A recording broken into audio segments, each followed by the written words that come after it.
तो welcome dear friends. अपन ने जो क्लास 12th का लेसन 2 है लोस्ट स्प्रिंग, तो this lesson is written by Anees Jung. तो एनिस जंग के द्वारा लिखा गया है।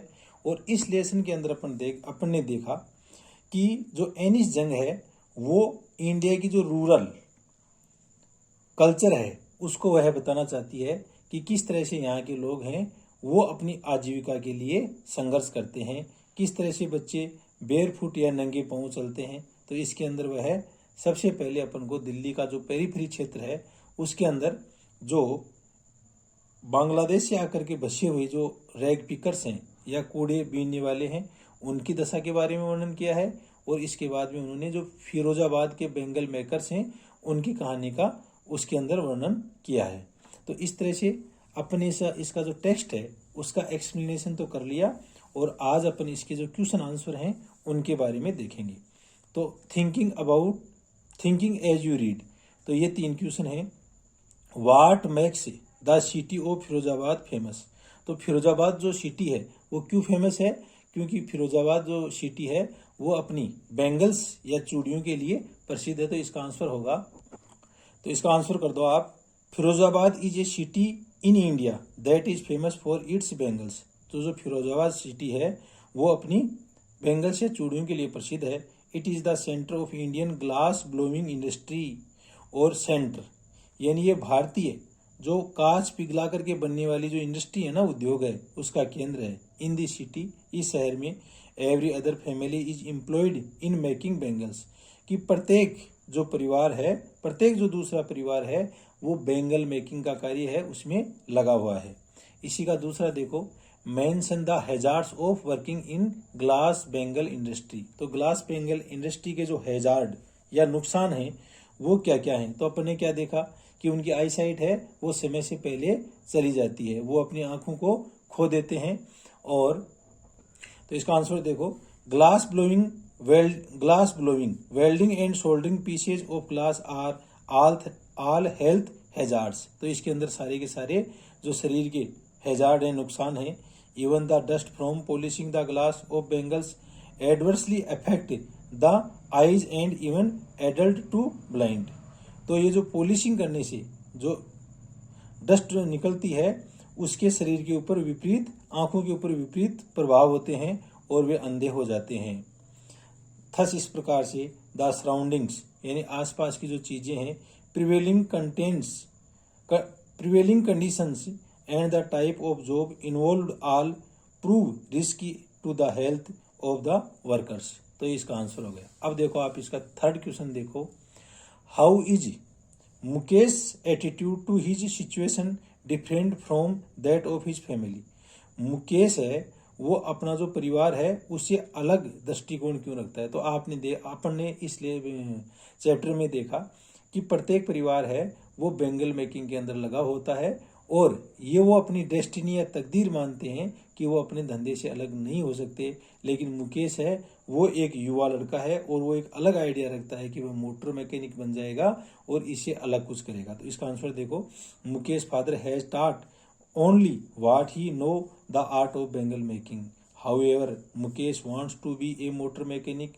He plans to go to a garage and learn, even though it is far away from his home. Garbage नहीं है, गैरेज है। क्या है ये? Garage. In this way, Mukesh attitude to his situation is different from that of his family. अगला देखो आप, thinking about the text. How in your opinion can Mukesh realize his dreams? How in your opinion can Mukesh realize his dreams? तो मुकेश है वो अपने सपना है उसको कर सकता है क्या, साकार कर सकता है क्या? तो इसका क्या आंसर आ जाएगा, Mukesh is the son of a poor bangle maker of Firozabad. Most of the young men of Firozabad have no initiative or ability to dream, but Mukesh is an exception. He has the capacity to take courage and break from the traditional family occupation. He has strong willpower also. ALSO आएगा यहाँ पर। He does not want to be a pawn in the hands of the middleman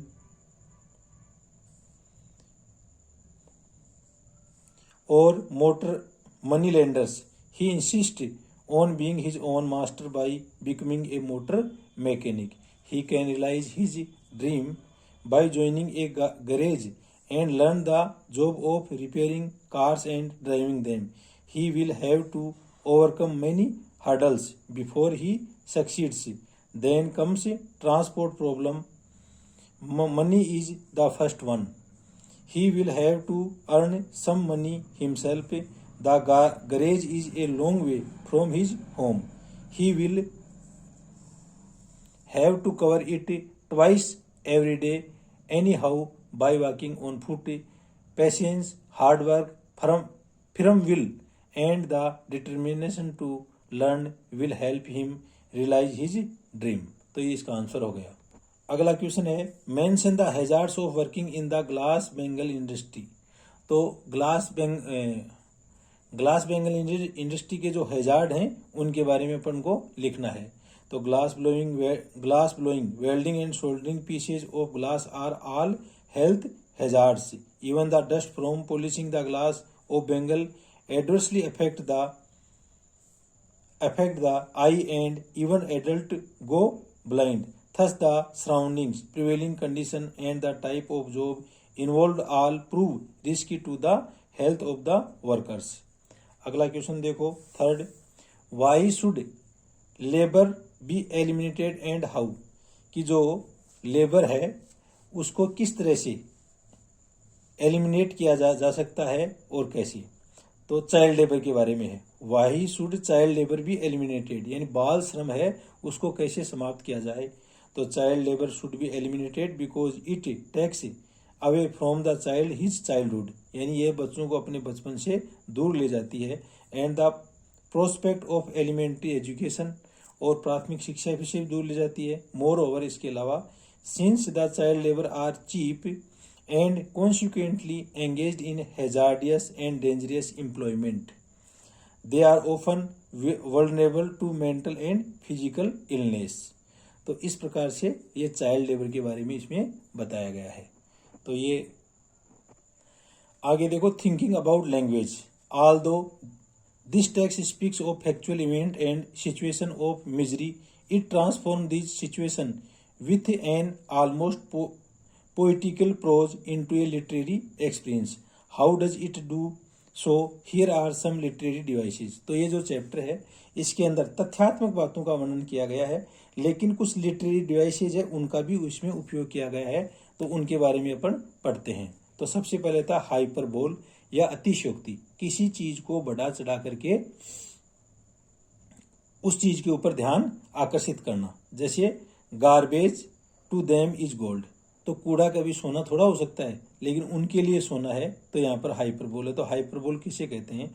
hyperbole is a way of speaking और writing that makes something sound better और more exciting than it really is. यानी hyperbole है वो किसी चीज को इतना बड़ा चढ़ा देता है कि वो उसका वास्तविक जो रूप होता है ना, उससे अलग उसका अर्थ दिखने लग जाता है। जैसे garbage to them is gold, तो ये तो हो गया हाइपर। दूसरा आता है मेटाफर। मेटाफर यानी रूपक अलंकार। मेटाफर क्या बोलते हैं? रूपक अलंकार। As you may know, compare two things और ideas that are not very similar. कई बार अपन देखते हैं कि जो दो आइडिया हैं वो समान नहीं होते हैं, लेकिन अपन उनसे तुलना करते हैं। A metaphor describe a thing in terms of a single quality और figure of some other things. We can say that a metaphor transfer a quality of one thing to another. तो मेटाफर है वो किसी एक चीज की quality है ना, वो दूसरी में ट्रांसफर कर देती है। जैसे for example the road was a ribbon of light. तो जैसे रोड है, रोड के चारों तरफ जो रोड लाइट लगी हुई होती है, तो रोड कैसी दिखाई देती है कि वह एक लाइटों का फीता हो। तो लाइट का फीता थोड़ी होती है रोड, लेकिन ये इसके अंदर इसका लक्षण इस रोड का बता दिया, तो the road was a ribbon of light हो गया। अगला देखो सिमली, सिमली यानी उपमा अलंकार। तो सिमली इज ए वर्ड और phrase that compare one thing with another using the word like और एज। तो सिमली के अंदर हमेशा लाइक या एज जो वर्ड है इसका प्रयोग होता है। For example as white as snow, यानी बर्फ के समान सफेद। अब आगे देखते हैं अपन। Carefully read the following phrases and sentences taken from the text. Can you identify the literary devices in each example. तो इनके अंदर कौन सी लिटरेरी डिवाइस है उसका यूज हुआ है उसको अपन को देखना है। तो सबसे पहले आता है Saheb e Alam which means the lord of the universe. Saheb e Alam, Saheb e Alam का क्या मतलब होता है? ब्रह्मांड का मालिक। Is directly is in contrast to what Saheb is in reality. और वास्तव में साहिब ऐसा नहीं था। तो यहाँ क्या क्या है, इस चीज को बढ़ा चढ़ा करके कहा गया है, तो इसको अपन हाइपरबोल कहेंगे। क्या है इसके अंदर? हाइपरबोल। अगला देखो drowned in air of desolation. Drowned in air of desolation, तो यहाँ पर मेटाफर या रूपक अलंकार का प्रयोग हुआ है। अगला देखो Seemapuri is a place on the periphery of Delhi. Seemapuri है वो वैसे तो जो दिल्ली शहर है उसका सीमांत इलाके में है, yet miles away from it metaphorically, लेकिन लाक्षणिक रूप से ये इससे काफी मील दूर है। तो यहाँ पर विपर्यास बताया गया है, यानी यहाँ पर कॉन्ट्रास्ट का उपयोग हुआ है। नेक्स्ट देखो चौथा, for the children it is raped in wonder. बच्चों के लिए यह एक अचंभे के अंदर पढ़ने के समान है, आश्चर्य में पढ़ने के समान है। फॉर द एल्डर्स, लेकिन बड़ों के लिए it is a means of survival, यह एक जीने का साधन है। तो यहाँ पर भी कॉन्ट्रास्ट का उपयोग हुआ है, विपर्यास है। अगला देखो as her hands move mechanically like the tongs of a machine. उसके हाथ हैं वो यंत्रवत चल रहे थे। तो इसके अंदर क्या आ जाएगा? शिमली या उपमालंकार का प्रयोग हो गया। अगला देखो she still has bangles on her wrist but not light in her eyes. तो यहाँ पर क्या हो गया? कॉन्ट्रास्ट का उपयोग हो गया। अगला देखो few aeroplanes fly over Firozabad. तो इसके अंदर हाइपरबोल आ गया। अगला देखो वेव ओ पुअर्टी, यानी वेव ओ पुअर्टी, गरीबी का जाल। तो ये भी मेटाफर का उपयोग हो गया। स्क्राउंजिंग फॉर गोल्ड, गोल्ड यानी सोने की तलाश करना, तो ये भी मेटाफर का उपयोग हो गया। अगला देखो and survival in Seemapuri means rag picking. Seemapuri के अंदर आजीविका का मतलब होता है कूड़ा बीनना। Through the years it has acquired the proportion of the fine art. और कई वर्षों से ये फाइन आर्ट है, इसको ललित कला का रूप ले लिया है। तो यहाँ पर भी हाइपरबोल है।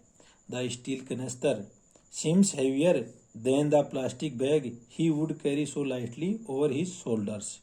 तो इसका क्या जाएगा? इसमें भी कॉन्ट्रास्ट का उपयोग हो गया। तो थैंक यू डियर फ्रेंड्स। इस तरह से ये जो आपका चैप्टर है वो 3 पार्ट के अंदर कंप्लीट हो गया है, और प्रत्येक पार्ट के डिस्क्रिप्शन के अंदर जो अन्य 2 पार्ट हैं उनका लिंक आपको मिल जाएगा। और फिर एक नए वीडियो के साथ मिलते हैं। Thank you.